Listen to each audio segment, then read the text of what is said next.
Hi, it's Shane Dowd, Queensland Content Services Advisor, and we're going to look at how to do searches within the Toolbox Learning Object collection. So if you're not sure how to find the collection, just Google Flexible Learning Toolboxes and then find the link up on this top bar here when you come to the Flexible Learning Toolbox site, and the link will be called Toolbox Learning Object Collection. That will bring you to this page here. There is a Word document that I suggest you have a look at that will run you through some of the searches that I'm about to illustrate. So there's some notes for you. If we click on the download button over on the right hand side, you can see that it brings up what's known as the dashboard. The dashboard is simply a number of different ways that you can do your searches. So you can do a search on healthcare, for instance,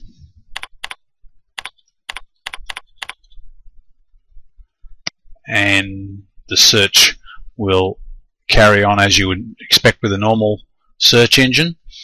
Now that was searching for all resources. You could change that so that it only searches for Toolbox Learning Objects, or perhaps e-learning innovation project objects and e-learning for industry projects. So there are different filters you can put on there.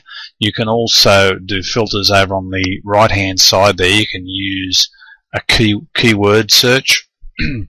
You can also set a date so that you only have perhaps learning objects showing up since 2005, for example. There are 393 learning objects showing in this search that we've already done on healthcare, so you can see there's quite a few of them. So if I just open up one of these, it doesn't particularly matter which one right now,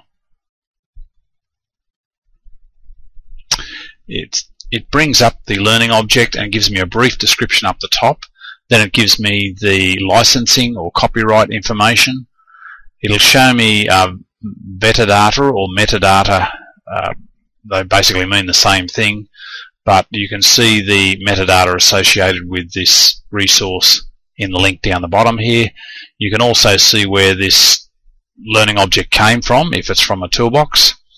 The link is there back to the original toolbox, and you can also give the learning object a star rating, 1 star, 2, 3, 4 or 5, and a comment when you have previewed it. So to actually have a look at it, you'd be up the top up here, click on the preview button, and there's your toolbox being viewed from the internet. So you'll normally have a layered menu down the left hand side, and this one's on infection control. You can go through the material there and assess whether it's going to be useful for your needs, bearing in mind that when you download it using this button here, you can then modify the content. So if it's not exactly what you need, you can still download it and modify the content. So that's doing a simple search on healthcare. Another way that we could do a search back here on the dashboard side of things, if I click on the Browse by Toolbox Series, if I happen to know which series, let's say the Cert 4 in TAE is in Toolbox 1406, so if I click on that one, it's telling me there are 10 learning objects there, and up come the 10 learning objects, and I can just go and examine each of those learning objects and perhaps download a couple of them and implement just the ones that I want. Another useful resource in the dashboard is to search by training package. So if I was only looking for learning objects, let's say from business services, click on business services link there, and up comes the learning objects associated with just the business services training package. It's taking a little while, but that's how that search would work. And once again, you can do your filters and other sorting down on the right hand side there.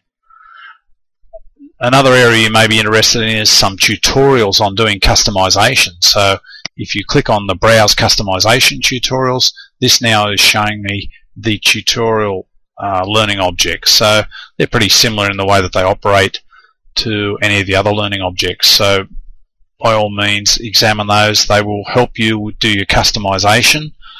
So bear those in mind.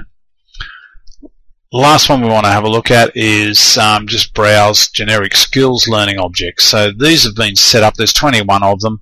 They're to do with those types of skills and knowledge that go across all training packages. So they really are your generic skills that are used by all employees and employers in one form or another, so facilitate team activities and presenting information. So I hope that gives you a brief rundown on how you would find learning objects, and in one of the other series that we'll do in these presentations you'll see that we can download it and customize it and maybe deploy it into a learner management system. So have a look out for some more of these recordings. Thank you.